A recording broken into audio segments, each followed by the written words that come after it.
How you doing? I'm Kevin O'Hara for alcoholmastery.com. What I want to ask today is, should you pay if you want to quit drinking alcohol? Should you fork over a lot of money, because that's what the quit alcohol industry wants you to do. This quit drinking alcohol industry has just burgeoned in the last couple of decades, especially. There's been dry out clinics for a long time, but in the past 2 or 3 decades it seems to have just gotten bigger and out of proportion. So on the one hand you've got the alcohol industry and you've got to pay for your alcohol, and on the other hand you've got the quit alcohol industry and the money that you've got to pay for quitting drinking alcohol. So what do you get for your money if you're going into one of these places? Now I'm talking about the dry out clinics, the quit drinking alcohol clinics, and generally you're talking about thousands and thousands of dollars or euros, pounds, whatever your currency, just to get into these places and to spend. Normally these dry out clinics, if you're an inpatient, will last for a month, and roughly a month. So once you get in there, you're basically in a place which takes you out of your environment. It takes you out of the place where you would normally be drinking, and this to me is a good thing, right? It takes you away from the stresses and strains of normal life. It takes you away from the normal alcohol drinking culture that you're living in. You can't buy alcohol in there, you can't bring alcohol in there, there's no bars in there, there's no place where you can get a drink. And from that perspective, you're isolated from the world. A lot of the times I recommend that if people are quitting drinking alcohol, that they start off by trying to have their vacation at the time when they're going to quit. So if you've got a 2-week vacation coming up, you take your 2-week vacation and have it coincide with you quitting drinking alcohol. And for that reason, because it just takes you outside of your normal life, it takes you away from the stresses and strains. Now, the difficulty with that is that once you're outside of your normal environment, it's all well and good, but you've got to come back into your daily life. You've got to come back into the real world, where all those opportunities to drink, all the temptations to drink, and nothing has really changed. Even if you go away on a 2-week holiday, you have to come back into that environment, and unless you change a lot about what you're actually doing in the day-to-day stuff in your mind, unless you change a lot there, then you're not gonna.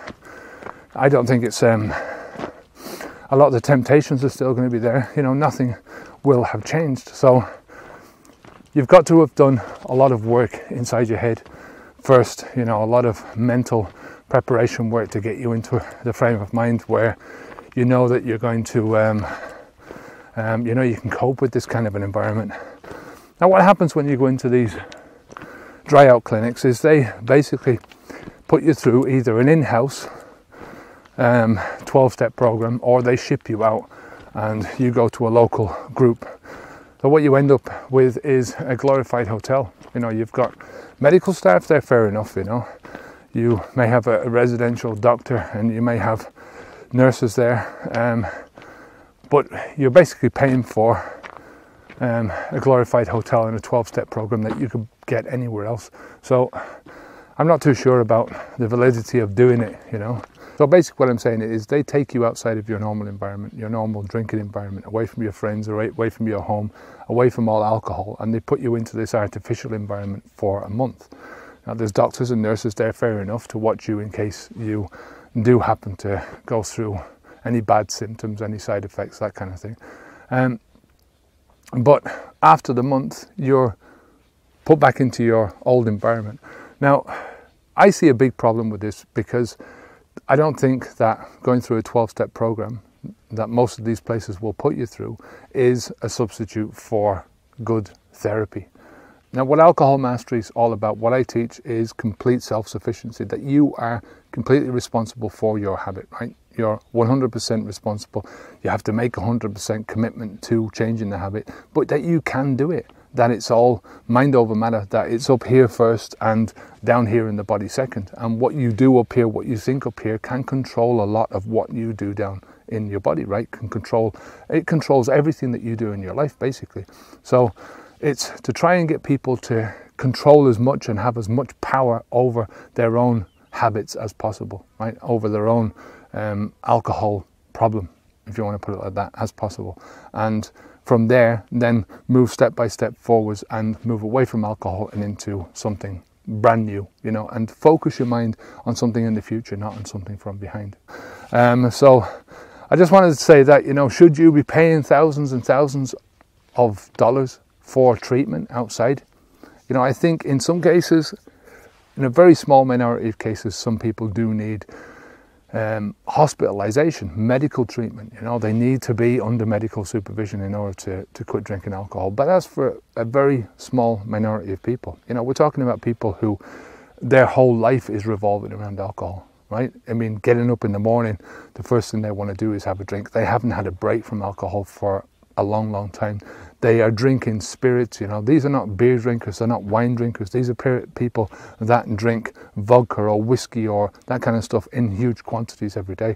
And because they've been doing this for a long time, they've caused so much internal damage that their body cannot function without the alcohol, you know. The body would just go into almost a shutdown mode. So they're the type of people that need medical attention. Now, in one of the other videos in this starter pack, I'm going to go a bit more deeply into how you really will know whether or not you are in danger, you know, whether you're going to suffer from, you know, the bad symptoms of quitting drinking alcohol, whether you're at risk of dying through quitting drinking alcohol. But I'm telling you now that for most people, they don't need that, you know. The quit alcohol industry, these people that are making thousands and thousands and thousands, right? They would want you to believe that everyone who quits drinking alcohol should go and get medical attention, and that's just not true. You know, there's a way that you can do it. You can get medical advice. I'm not telling anyone not to get medical advice, but medical attention is another thing. But look, we'll end it there. And if you have any questions at all, then you can send me an email at kevin@alcoholmastery.com. Until next time, my name's Kevin O'Hara for alcoholmastery.com. Stay safe, keep the alcohol out of your mouth, onwards and upwards. Take care. Bye now.